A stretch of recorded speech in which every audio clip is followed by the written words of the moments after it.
வலி நிறைந்த விளைவு ஏற்படும். பாகிஸ்தானுக்கு இந்தியா எச்சரிக்கை. அணு ஆயுத மிரட்டலுக்கு பதிலடி. அணு ஆயுத தாக்குதல் நடத்துவோம் என்று பாகிஸ்தான் ராணுவ தளபதி அசீம் முனீர் மிரட்டியதற்கு நம் நாடு இன்று பதிலடி கொடுத்தது. இந்தியாவிற்கு எதிராக பாகிஸ்தான் தலைமையிடமிருந்து பொறுப்பற்ற போர் வெறி கருத்துக்கள் வருகிறது. தங்களின் சொந்த தோல்விகளை மறைக்க இந்தியாவிற்கு எதிராக பேசுவதை வாடிக்கையாக வைத்துள்ளனர். எந்த ஒரு தவறான செயலுக்கும் வலி நிறைந்த விளைவுகள் ஏற்படும். சமீபத்தில்தான் ஆபரேஷன் சிந்தூர் மூலமாக பாகிஸ்தான் மீதான தாக்குதலில் அதனை நிரூபித்தோம் என்று மத்திய வெளியுறவுத்துறை கடும் வார்னிங் கொடுத்துள்ளது. ஜம்மு காஷ்மீரின் பஹல்காம் தாக்குதலுக்கு பதிலாக நம் நாடு ஆபரேஷன் சிந்தூர் மூலம் பாகிஸ்தானை பந்தாடியது. இதில் நொந்து போன பாகிஸ்தான் நம்மிடம் கெஞ்சியது. இதையடுத்து போர் நிறுத்தப்பட்டது. ஆனால் போர் நின்ற பிறகு பாகிஸ்தான் தொடர்ந்து நம்மை சீண்டி வருகிறது.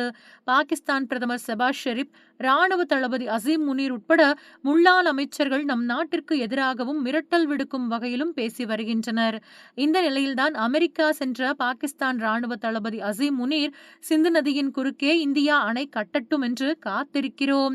அந்த அணையை கட்டி முடித்ததும் 10 ஏவுகணைகள் வைத்து தகர்ப்போம். சிந்து நதி என்ன இந்தியாவின் குடும்ப சொத்தா? பாகிஸ்தானிடம் ஏவுகணைகளுக்கு பஞ்சமில்லை. ஒருவேளை பாகிஸ்தான் வீழ்த்தப்படுவதாக நாங்கள் நினைத்தால் எங்களுடன் சேர்ந்து உலகின் பாதி நாடுகளை அழித்து விடுவோம். ஏனென்றால் பாகிஸ்தான் அணு ஆயுத நாடு என நம்மிடம் மண்டியிட்டதை மறந்து வாய் கொழுப்புடன் பேசினார். இந்த நிலையில்தான் அசீம் முனீர் கருத்துக்கு மத்திய வெளியுறவுத்துறை அமைச்சகத்தின் செய்தி தொடர்பாளர் ரன்தீர் ஜெய்ஷ்வால் பதிலடி கொடுத்துள்ளார். இன்று அவர் பத்திரிகையாளர்களை சந்தித்தார். அப்போது அசீம் முனீர் கருத்து பற்றி கேள்வி கேட்கப்பட்டது. அதற்கு ரன்தீர் ஜெய்ஷ்வால், இந்தியாவிற்கு எதிராக பாகிஸ்தான் தலைமையிடமிருந்து பொறுப்பற்ற போர் வெறி கருத்துக்கள் வருகிறது. வெறுப்பு நிறைந்த கருத்துக்களை தொடர்ந்து பேசுவதை கண்டிக்கிறோம். தங்களின் சொந்த தோல்விகளை மறைக்க இந்தியாவிற்கு எதிராக பேசுவதை வாடிக்கையாக வைத்துள்ளனர். எந்த ஒரு தவறான செயலுக்கும் வலி நிறைந்த விளைவுகள் ஏற்படும்.